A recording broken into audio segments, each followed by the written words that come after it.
네, 안녕하세요. 나도균입니다.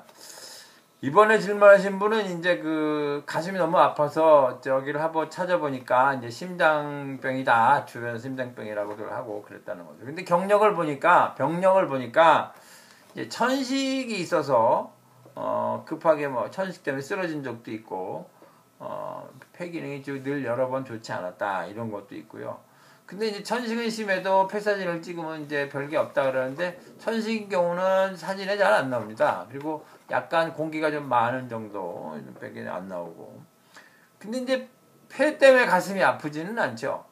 폐 실질에는 신경이 없고 폐를 둘러싸고 있는 흉막에는 이제 신경이 있어서 폐병이 흉막까지 침범이 됐다면 통증이 있지만 그렇지 않고는 폐 자체의 병에서는 통증이 없고 폐가 상하면 이제 증상 중에 하나는 각혈인 거죠. 또는 숨이 차거나 그런 거죠. 근데 이제 천식 때문에 가슴이 아프다 그건 이제 폐 때문이 아니고 흉막까지 침범이 돼서 아프다면 두들기면 아픕니다. 그러니까 두들겨서 아프지 않다면 그거는 흉막의 문제는 아닌 거죠.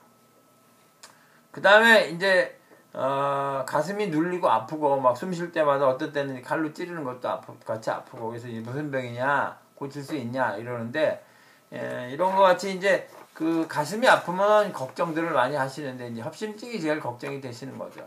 협심증의 한 8, 90 거의 대부분은 일정한 특징이 있는 통증이 있습니다. 예를 들어 그러니까 협심증은 혈관이 좁아진 건데 혈관이 좁아지고 더 플러스 거기에다가 혈관이 좁아져서 당장 아픈 거는 뭐 거의 심하게 95% 거의 뭐 정말 심각하게 막힌 경우고 대부분의 협심증은 그렇지 않고 가만히 있을 때는 안 아픕니다. 그러니까 운동을 하거나 흥분하거나 심장이 빨리 뛰어야 될 일이 있을 때 이제 가슴 통증이 나타나는 거고 통증 자체는 엄청나게 아파서 막 죽음을 예고하는 것 같은 그 조이는 그런 통증이 죽음이 많고요.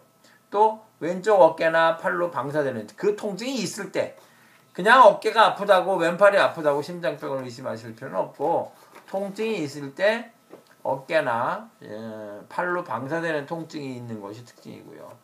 그리고 또 혈관이 좁아지고 플러스 운동이나 흥분할 때가 심장이 빨리 뛸 때 아픈 거니까 진정을 해서 심장의 박동이 줄어들면 통증도 줄어듭니다. 그래서 협심증의 통증은 한 2, 3분 이상 지속되고 그 다음에 30분 이상 지속되는 일은 없고 30분 이상 지속되면 뭐 심근경색에다가 훨씬 더 심한 병일 수도 있고요.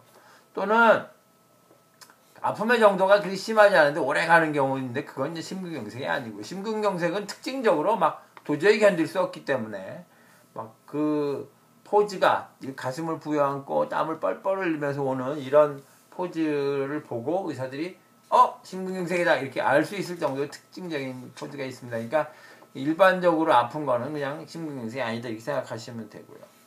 지금같이 이제 그렇게 가만히 있을 때 아프고 이런 경우는 이제 협심증의 가슴 통증 같이 보이지는 않고 아마도 심기에 의한 가슴 통증 같은데 하나 이제 상식적으로 알아두셔야 될 건 이같이 이제 천식이 있거나 아무튼 몇 가지 질병이 같이 동반되어 있는 경우는 생각 밖으로 한의학적 치료가 중요한 경우가 많습니다. 그건 왜 그러냐면 서양의학은 분석적으로 무슨 심장병 따로 폐병 따로 심장에서도 뭐 혈관 따로 판막 따로 뭐 부정맥 따로 다 따로따로 보는데 한의학은 그걸 몰아서 하나의 시스템으로 보기 때문에 몸을 하나의 반응체계다 이렇게 보는 방법이 있고 그걸 전일관이라고 하는데 그런 방법으로 치료하는 것이 때로는 아주 굉장히 효과적입니다. 그러니까 천식과 이제 얘기는 복잡해도 천식과 가슴 통증을 동시에 치료하는 거죠. 그렇게 치료할 수 있는 경우가 많기 때문에 지금 같은 경우는 꼭 한의학적 치료를 하시는 게 좋습니다. 치료가 잘 될 수 있으니까 너무 고생하지 마시고 일단 진료를 받으시고요. 그 전에는 걷고 가볍게 긴장을 풀어주고 하는 거를 하시는 게 좋습니다. 네, 일단 이상 나도균이었습니다.